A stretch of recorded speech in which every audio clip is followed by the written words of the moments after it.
Yes, today we are going to see campaign.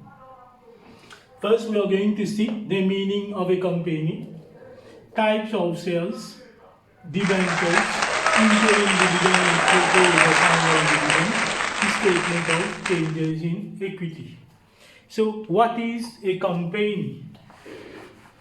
So, we are going to see first what is a campaign. A campaign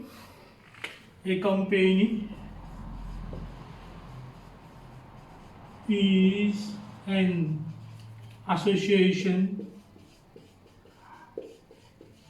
of shareholders formed with a view to make profit. A company raises capital by the issue of shares via the stock market. So this is a company. A company is an association of shareholders formed with a view to make profit. A company raises capital by the issue of shares via the stock market. So we are referring to public companies which can raise capital by the issue of shares. Issue of shares means sales of shares to the public. So this is a company. So what is a shareholder? What is a shareholder?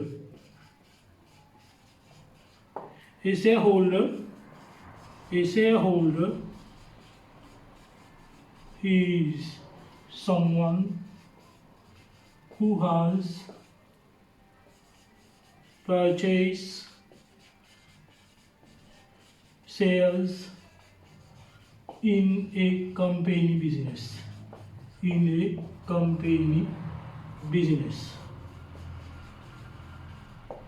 A share is a unit. A share is a unit of capital. Is a unit of share capital. So, a shareholder is someone who has purchased shares in a company business. A share is a unit of share capital. So, if a person wants to buy shares, he can approach a stock market and he can buy shares on the stock exchange via a broker. Now, so this is a company business. It is an association of shareholders formed with a view to make profit. Now we are going to see types of shareholders. Types of shares. So we have two main types of shares. Number one, ordinary shares. And number two, we have preference shares. So ordinary shares and preference shares. Now let us see first ordinary shares. Ordinary shares are also known as equity shares.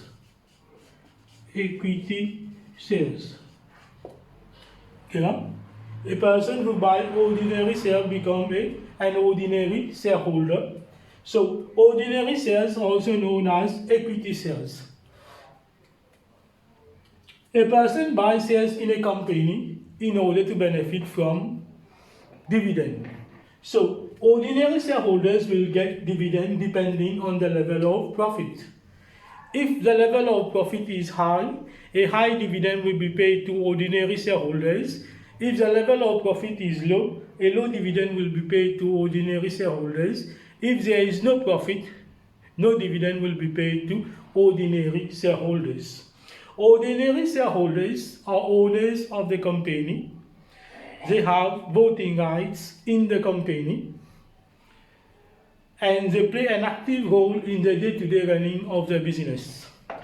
But they suffer from unlimited liability. This means that in case of bankruptcy or liquidation, they run the risk of losing the initial capital invested as well as their private means and assets in order to pay the debts of the company. So dividend depends on the level of the company's profit. If profit is high, a high dividend will be paid. A high dividend will be paid. And if profit is low, a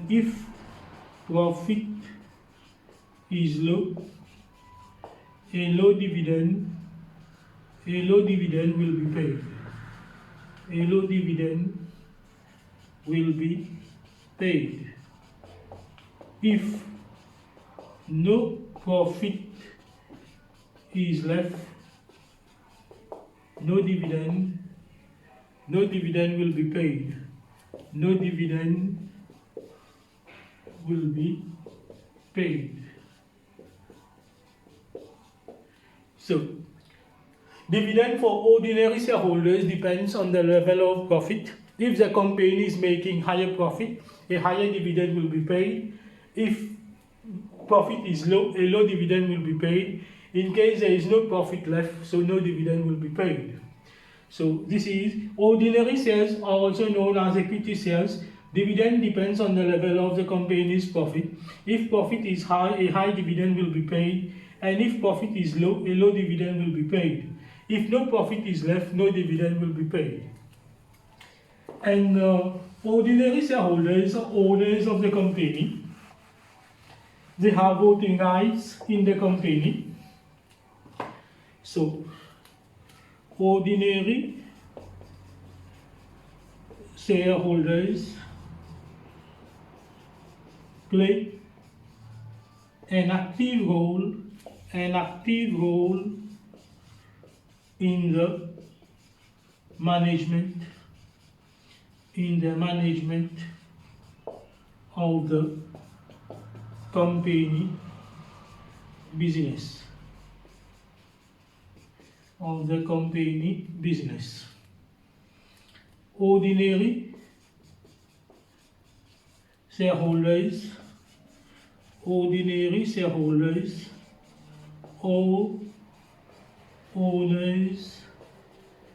owners of the company,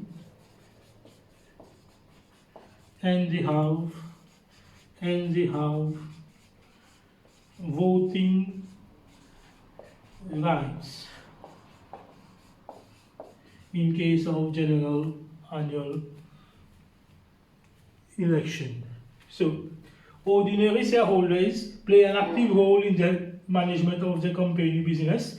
Ordinary shareholders are owners of the company and they have voting rights. Now, ordinary shareholders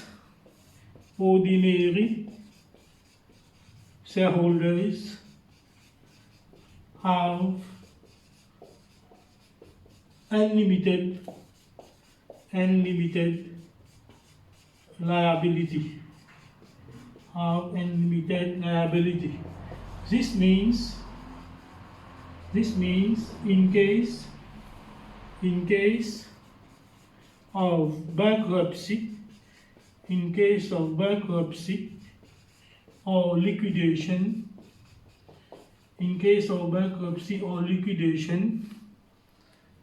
they will lose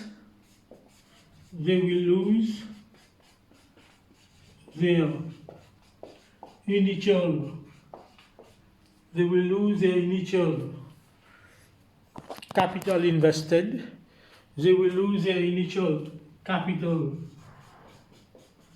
invested, as well as as well as their private means and assets in order to pay the debts of the company. In order to pay the debts of the company. Ordinary shareholders have unlimited liability. This means in case of bankruptcy or liquidation, they will lose their initial capital invested as well as their private means and assets in order to pay the debts of the company.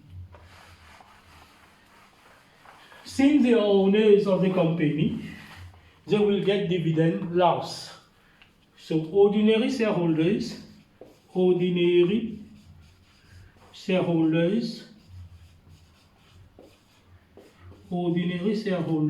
are rank loss in terms of dividend payments. So they are the last one to receive dividend. Ordinary shareholders are rank loss in terms of dividend payments. So we are going to make a recapitulation of what we studied so far concerning ordinary shares. Ordinary shares, also known as equity shares. Dividend depends on the level of the company's profit. If profit is high, a high dividend will be paid. If profit is low, a low dividend will be paid. In case profit is nil, no dividend will be paid. Ordinary shareholders have voting rights in the company. Ordinary shareholders are owners of the company. They play an active role in the day-to-day running of the business. They suffer from unlimited liability. This means that in case of bankruptcy or liquidation, they will lose their initial capital invested as well as their private means and assets in order to pay the debts of the business. They are the last person to receive dividend in the company. That is a rank loss in terms of dividend payments. So here we are concerning ordinary shareholders. Now let's see preference shares. Preference shares. Now preference shares get a fixed rate of dividend irrespective of the level of profit. If profit is low or high or profit is nil, dividend will have to be paid to preference shareholders. They are not owners of the company. They do not play an active role in the business. They are not owners of the company. They do not play an active role in the business. They do not have voting rights. And they have limited liability. This means in case of bankruptcy or liquidation, they will lose only their initial capital invested. They do not run the risk of losing their private means and assets in order to pay the debts of their business. They get dividend before ordinary shareholders. So let's see. Preference shares get a fixed rate of dividend, irrespective of the level of profit. In case profit is nil, dividend has to be paid to preference shareholders.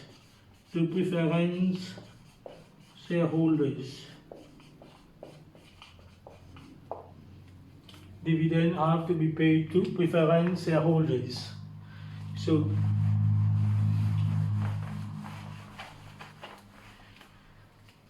they are not preference shareholders are not owners of the company, and they do not they do not play an active role. They do not play an active role in the day-to-day running, in the day-to-day running of the business. They do not have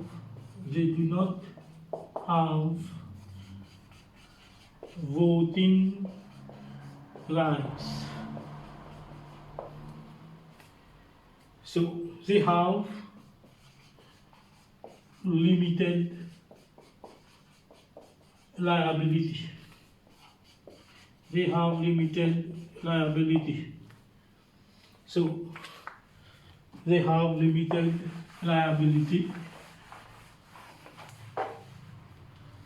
This means in case of bankruptcy, they will lose only their initial capital invested. They do not run the risk of losing their private means and assets, in order to pay the debts of the business. And finally, they will receive dividend before ordinary shareholders. They receive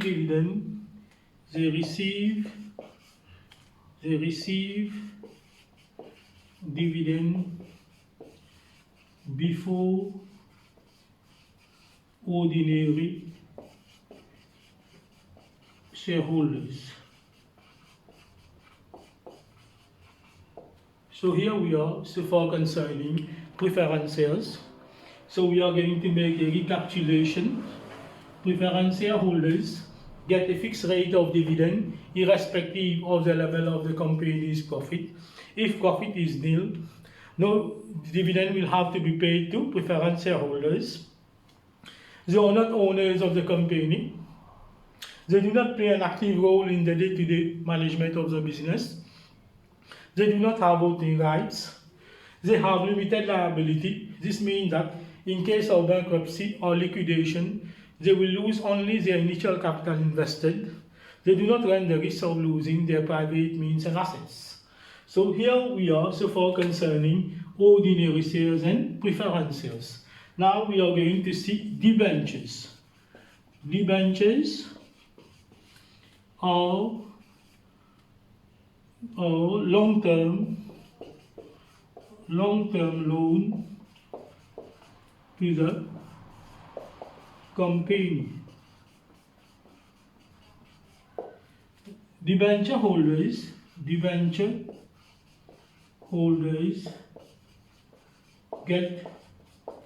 get a fixed rate of interest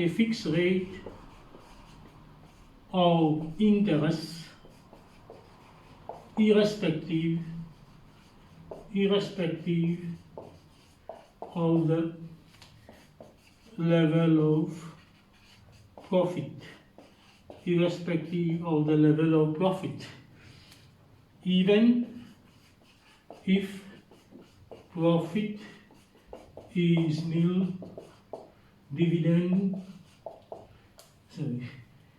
debenture interest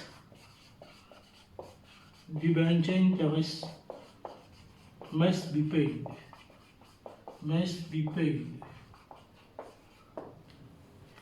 So debentures are long-term loan to the company. Debenture holders get a fixed rate of interest irrespective of the level of profit. Even if profit is nil, the debenture interest must be paid. So now what happens if the company fails to pay the debenture holders on the due dates? In case the company fails to pay the debenture holders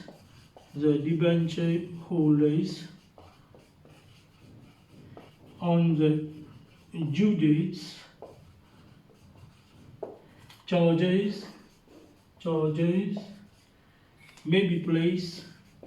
charges may be placed on the company's assets.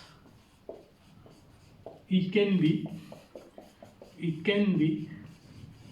a fixed charge or a floating charge.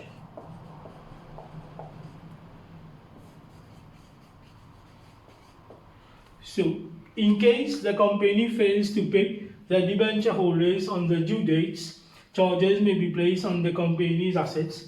It can be a fixed charge or a floating charge. So debenture interest will reduce the company's profit. So when we pay debenture, we will have to pay interest on debentures when we take loan. So in this case, profit will reduce. Debenture interest will be recorded in the income statement, on the debit side of the income statement. So far we are here, we have seen ordinary sales, we have seen ordinary sales, preference shares, and debentures. In the next lessons, we are going to see the statement of changes in equity and types of share capital, authorized share capital, issued share capital, and so on. Thank you very much for your attention. Yes, today we are going to see authorized share capital. It is a maximum amount of shares which a company is allowed to raise from the public by the issue of shares. The authorized share capital can increase with the consent or the approval of the shareholders. Example, authorized share capital.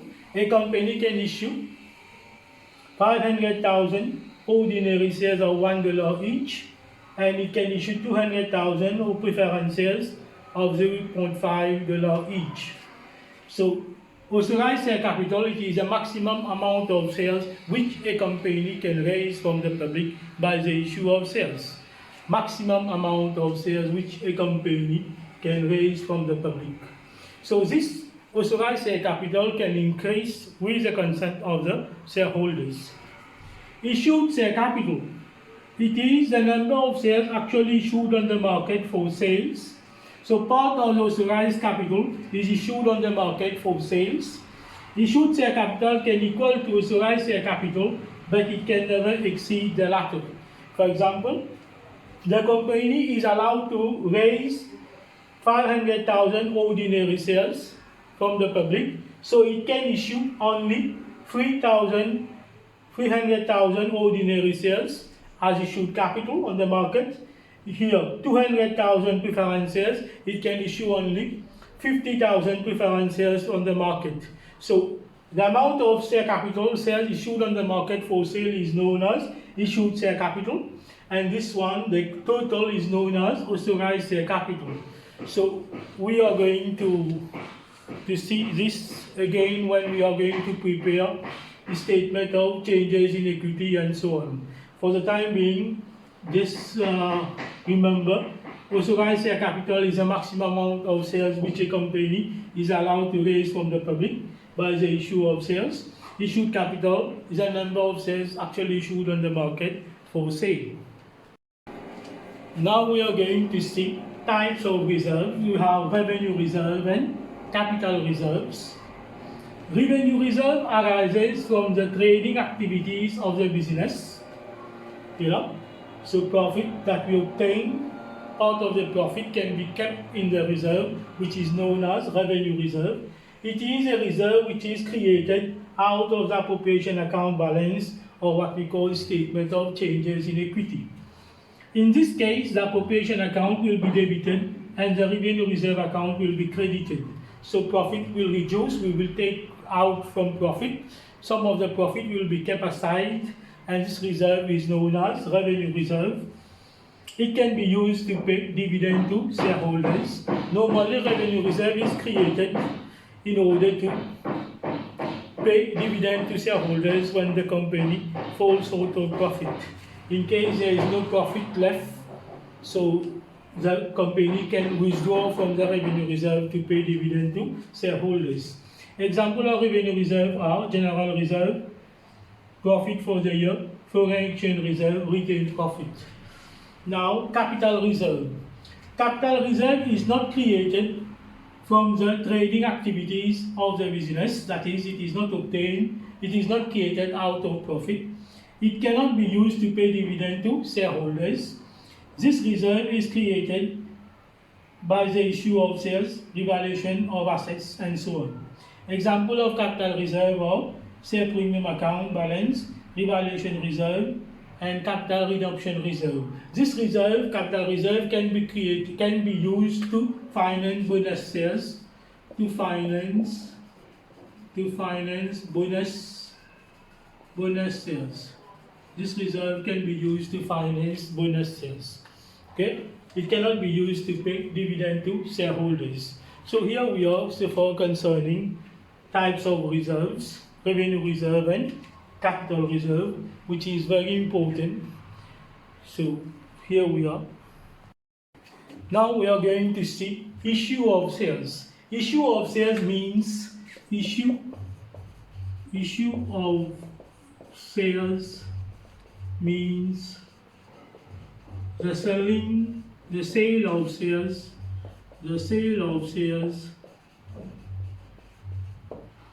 Issue of shares means the sale of shares. Any issue of shares, any issue of shares will increase the share capital, by the par value,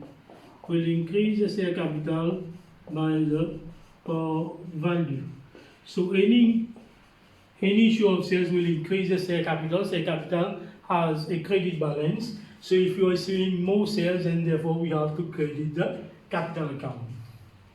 Now, shares can be issued. Shares can be issued at par value, at premium value, or at a discount, Here we are. Now, example, issue of shares at par value. Now, XYZ Limited issue 5,000 ordinary shares of $10 each. XYZ Limited issue 5,000 ordinary shares of $10 each. So any issue of shares will increase the share capital. Therefore, we credit ordinary share capital. 5,000 shares times $1. This will be 5,000. Can be raised from the public. And then debit bank.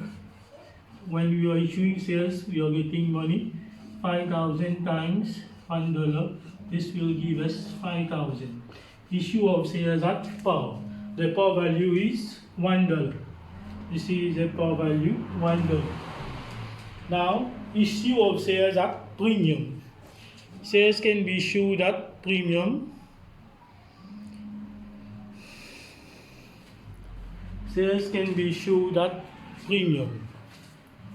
Issue of shares at premium now.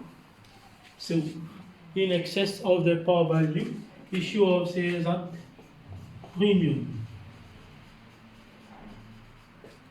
XYZ Limited issue 5,000 ordinary shares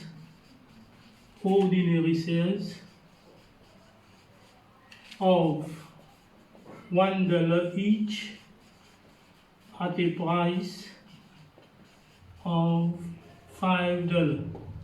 So this is a par value, this is a par value, and this is a market value. So the difference between the par value and the market value, the difference is known as premium. The difference between the par value and the market value is known as premium, the excess. Therefore, premium is $4. Premium is a capital reserve. It will have a credit balance. Therefore, any issue of shares will increase the share capital by the par value. So, the double entry, credit ordinary share capital 5,000 times $1. This will give us 5,000. Any increase or decrease in share capital will always be recorded at par value. Credit share premium 5,000 times $4. This will give us 20,000. And debit bank 5,000 times market price 5. This will give us 25,000. So issue of shares at premium. So issue of shares at premium, the double entry will be, here we are, this is capital reserve, the excess. Always the share capital will increase or decrease by the par value. Share premium, the difference between the market value and the par value. And then we have the debit bank, this is 5,000 times $5. This is the market value. Now we are going to see a last one. Issue of shares at a discount, which is rarely used. Issue of shares at a discount. That is below the par value. Issue of shares at a discount. Now, issue of shares at a discount. This is below the par value. XYZ Limited issue 5,000 ordinary shares of $10 each at a price of 25 pence. Now, this is a market, this is a par value, and this is a market value. The market value is less than the par value. So in this case, the difference will represent discount. So issue of shares credit ordinary share capital 5,000 times $1. This will give us 5,000. Debit bank 5,000 times market value 0.25. This will give us those account.